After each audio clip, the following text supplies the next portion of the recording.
সামগ্রিক বিষয় কাইসা আমি তো ফাইনালে যে হাতে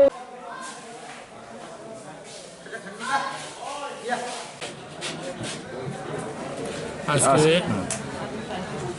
আমাদের ফিশারি ডিপার্টমেন্ট থেকে এই শঙ্কলা বাজারে মাছের বাজারের একটা দোকান মার্কেট স্টল এটার আনুষ্ঠানিক উদ্বোধন আজকে আমরা করলাম।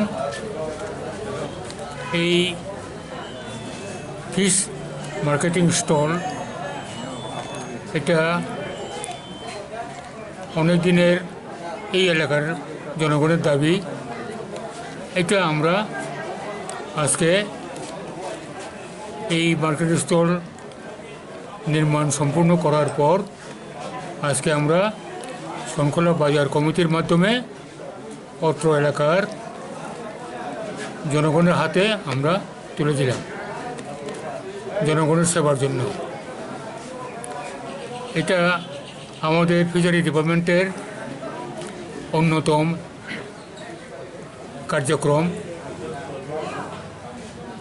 কার্যক্রম সারা ত্রিপুরাতেই আমরা ক্রমশ বাড়িয়ে তুলছি। এখানকার ফিশারি স্টলের মতো সারা ত্রিপুরাতে ইতিমধ্যেই আমরা 11টা বিভিন্ন বাজারে বিভিন্ন মহকুমাতে জেলাতে ফিশারি স্টল নির্মাণ কার্য শেষ করে জনগণের হাতে তুলে দিয়েছি। শুধু তাই না, যারা মাছ চাষ করেন তাদের হাতে কলমে শিক্ষা দেওয়ার জন্য আমরা বিশ্রামগঞ্জে এবং পানিসাগরে 2টা ফিশারি নলেজ সেন্টার এটাও আমরা উদ্বোধন করেছি। সেই নলেজ সেন্টারে ওই জেলার সংশ্লিষ্ট যারা ফিশারম্যান যারা মাছ চাষি তাদের হাতে কলমে ট্রেনিং দেওয়া হবে, সারা বছরই ট্রেনিং দেওয়া হবে বেজ বাই বেজ। তার জন্য ওই ফিশারি নলেজ সেন্টার এগুলো আমরা করেছি। সারা ভারতবর্ষের উত্তর পূর্বাঞ্চলে আমাদের ত্রিপুরা মাছ চাষের ক্ষেত্রে অগ্রণী ভূমিকায় আমরা আছি।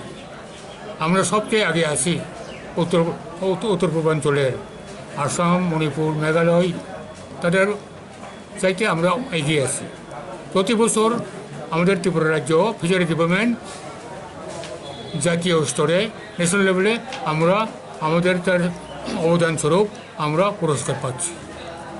এবারও পাবো, আমরা খুব আশাবাদী এবারও পাবো। কাজে এই ক্ষেত্রে আমাদের যে এখানকার মাছের উৎপাদন বিপণনের যে প্রক্রিয়া এটা অত্যন্ত আধুনিক প্রযুক্তির মাধ্যমে ত্রিপুরা এগিয়েই চলছে। আমরা মাছের উৎপাদনের ক্ষেত্রে স্বয়ংবরতার দিকে এগুচ্ছি। স্বয়ংবরতা হওয়ার আর খুব বেশি সময় লাগবে না। আজকে আমরা খুব খুশি যে এই খোয়াই ডিস্ট্রিক্ট এটা মৎস্য উৎপাদনে স্বয়ংসম্পূর্ণ। স্বয়ংসম্পূর্ণ এইরকম আরও 7টা জেলা তারা স্বয়ংসম্পূর্ণ হয়ে গেলে পরে আমাদের সারা ত্রিপুরাতে স্বয়ংসম্পূর্ণ হয়ে যাবে, এইদিকে আমরা তাকিয়ে আছি। স্যার, আজকে যে স্টলটা উদ্বোধন করেছেন এটার মূল কত খরচ হয়েছিল স্যার? এটার জন্য আমাদের খরচ হয়েছে 20 লক্ষ টাকা। 20 লক্ষ টাকা বেরিয়ে এটা হয়েছে। সারা ত্রিপুরাতে এরকম 11টা করছি তো এটার জন্য প্রায় 10.5 কোটি টাকা আমার খরচ। ঠিক আছে।